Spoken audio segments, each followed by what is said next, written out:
So these ideas should be able to be implemented right away. Well, our next speaker, Sara Joy, I met her in August, and since then, I've been able to implement a couple of her ideas already.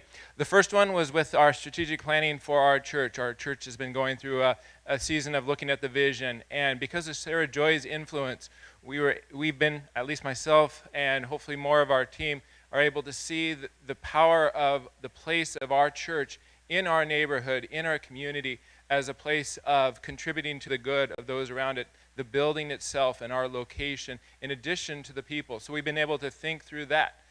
She also cost me a little bit of money because my wife and I were debating whether to put a fireplace in our living room. And after connecting with Sara Joy and hearing how places shaped stories and memories and people, my wife and I wanted a place in our house that would be hospitable to people coming in, to our kids, a place to gather around during those cold Minnesota winters that we know about. And so after hearing Sara Joy, I implemented another idea and put a gas fireplace in our living room. So I know you'll have some ideas to implement after you hear from Sara Joy. She is passionate about cities, she's passionate about the church, and she's passionate about stories. Sara Joy.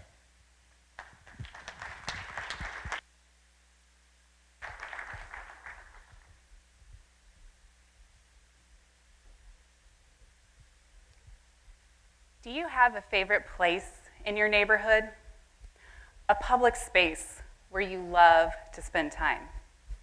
A park, a cafe, maybe the farmer's market. Take a moment to imagine this place. What about this place makes it so inviting? How do you feel when you are there? Now, picture your church property. Does it evoke these same feelings in you? Would you spend time there on a Saturday afternoon? Charles Montgomery, in his book Happy City, writes, "Every plaza, park, and architectural facade sends messages about who we are." What message does your church property send to your community?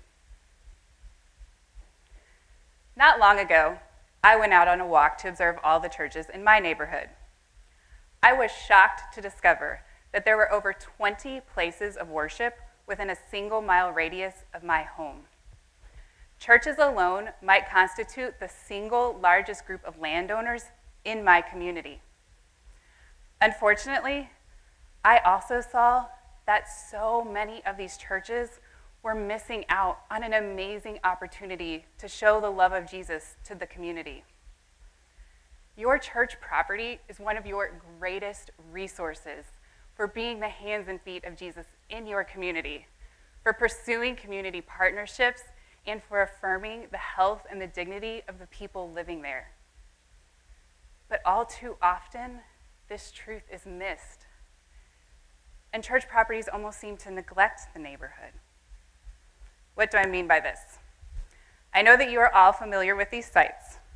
A grand church building next to a vacant gray parking lot.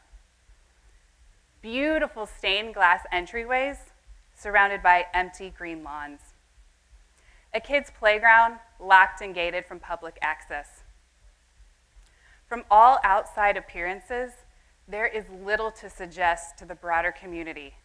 There is life happening here, and you are invited to participate. I'm sure that you have all given a lot of thought to the interior design of your property.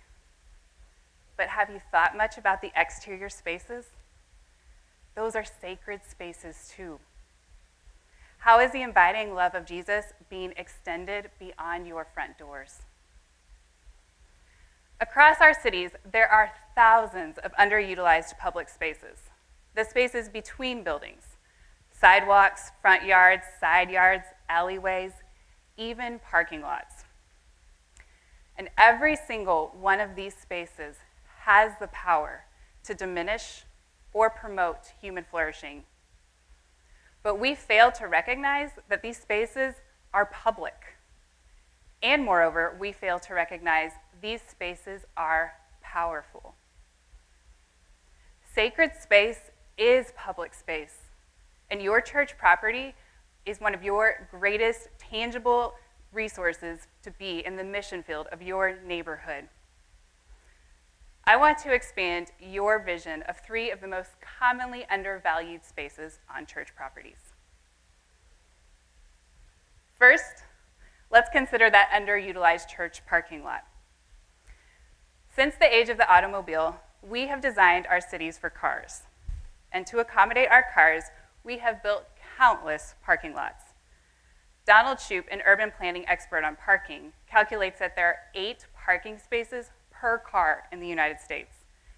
This consumes 30% of our cities. It definitely seems that we have paved paradise to put up a parking lot. And unfortunately, this glut of parking detracts from community flourishing. Not only are parking lots ugly, they reduce our local tax base, they decrease the walkability of our neighborhoods, and they increase development costs, which correlate directly with food and housing affordability in our neighborhoods. They also add to stormwater runoff, and they intensify heat island effects, which are detrimental to the thriving of local wildlife and vegetation. And sadly, parking is one of the most contentious issues that will easily pit neighbors against one another.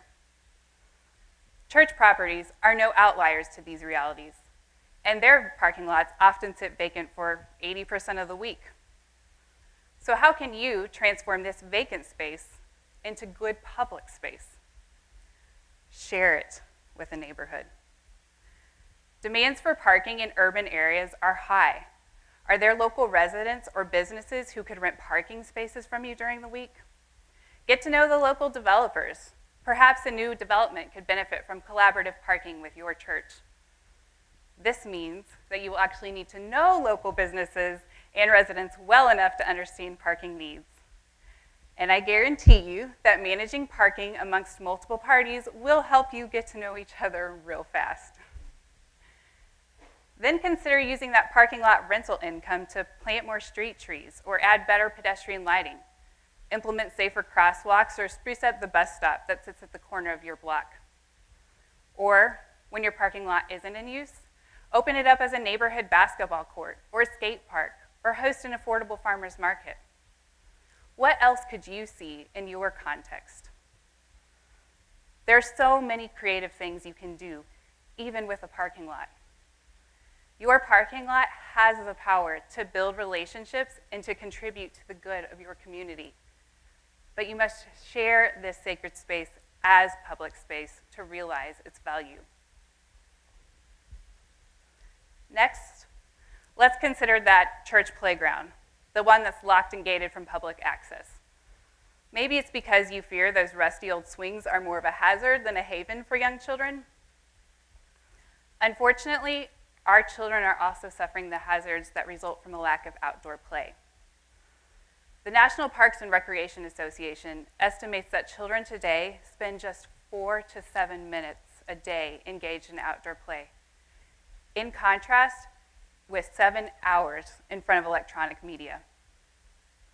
This sedentary lifestyle is a major contributor to childhood obesity and has detrimental effects on our children's abilities to learn.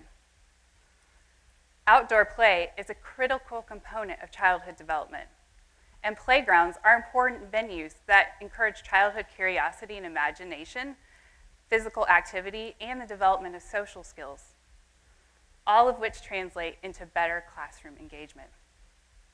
So how can you reinvent your playground as safe outdoor play space for the children in your neighborhood? Open it to the neighborhood. This might be as simple as taking down that fence or unlocking that gate. And if having no fence feels like too much exposure, consider planting a low hedge or placing some short planters to keep kids safe and contained. Or perhaps your decrepit old structure just really needs an entire overhaul. Would it be so crazy to use funds from your mission budget for this? After all, this is a mission field to the families in your neighborhood. Don't forget to add some good seating, some adequate lighting, and some nice shade trees to keep families and children feeling safe and comfortable. And I bet you could even convene a community playground raising. You bring the neighborhood together, you install the playground, and then you dedicate it to the local community. And yes, there are risks with publicly accessible playgrounds. But Jesus calls his disciples to be generous risk takers. And I do know that you can always increase your insurance policy to cover that playground. Your playground has the power to develop healthy children and families in your neighborhood. But you must open this sacred space as public space to be used for the benefit of their thriving. Lastly, let's consider that empty churchyard. You know, the lawn that gets mowed and watered once a week in the summers. According to the Scientific American, as of 2005, lawns covered an estimated 63,000 square miles of land in the United States. That's approximately the size of Texas.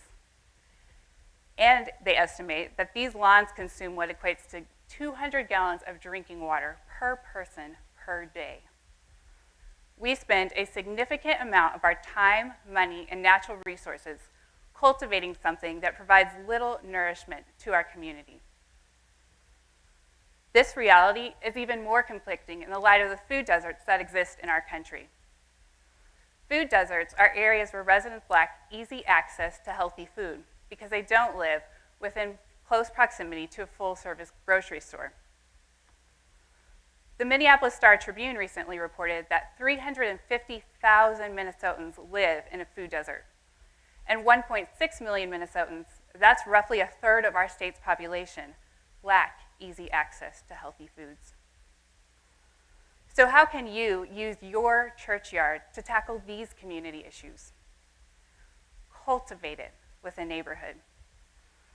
By cultivating your churchyard as shared gardening space, you can provide fresh, healthy foods directly to your community. Consider partnering with a local restaurant or grocery store or nursing home or a school to open up as recreational and educational space. Deliver excess produce to the local food bank or homeless shelter. Invite elderly citizens to teach cooking and canning classes with the young families in your neighborhood. Your churchyard can also be a giver of life through the planting of native flowers and wildflowers and plants.